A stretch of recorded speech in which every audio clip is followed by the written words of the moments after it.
Shall we see how the 40 gallon's doing?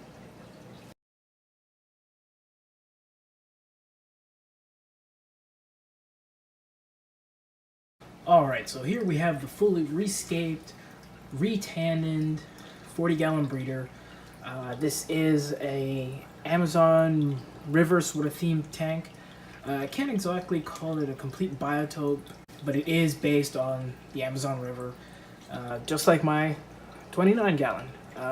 I love the Amazon, and most of the fish I keep are from the Amazon, so I like to emulate their habitat in most of their tanks.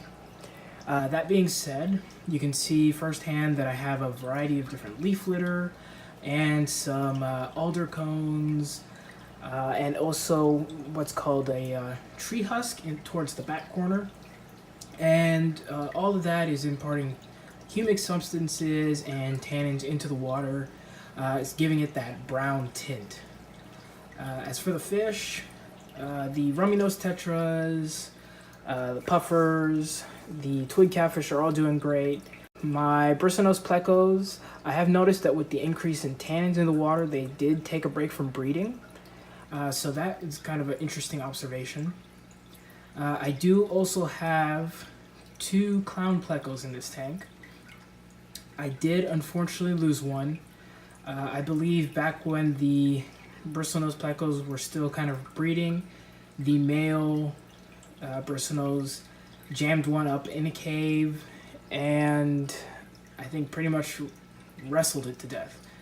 All I know is that one day when the bristlenose was going into one of the caves, I found one of the clown's bodies out on the sand, so I'm assuming that's what happened.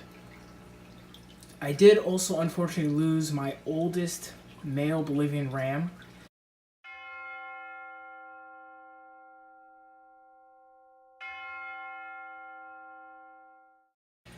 He's been in this tank, I want to say, since about 2013. So he's actually pretty up there in age. Oh no, I'm sorry, 2014. But yeah, it's about 3 or 4 years since I've had him. Unfortunately, I think he did get jammed up in one of the pleco caves as well. I've happened to find his body inside of the cave while the male was guarding some babies. And so I think the babies eventually grazed off of that body. And when that body came out of the cave, it was pretty much just rib cage. They made a feast out of it. So I guess Circle of Life worked out there. But unfortunately, I did lose that male Bolivian ram. Other than that, everything else has been going good. The Amazon puffers have shown some increase in size. And part of that is probably because their diet has been pretty steady. I do have a large population of Malaysian trumpet snails in this tank. You don't see them now because the lights are on, but at night it's pretty much a full-on invasion. I also do feed them some pond snails and ram's horn snails, as well as some freeze-dried krill. And one thing that I have been giving them as well, or that I did give them, is a cull of some cherry shrimp. I kind of threw them in here. There are about 10 or 12 of them. They did take out a few on the way down, but the remainder have set up a colony in this tank. So there actually is a full breeding colony of cherry shrimp in here. I want to say at this point there's probably at least 30 to 50, somewhere in that range. I do see some babies coming up here and there. They use the leaf litter as a spawning bed, and the puffers and all the other fish for that matter can't get to them in there, and their population has just been steadily growing. Alright, so I didn't think I still had any, but if you see center screen there, I actually do have some ghost shrimp in here still too. I'm guessing there's maybe 2 or 3 in there.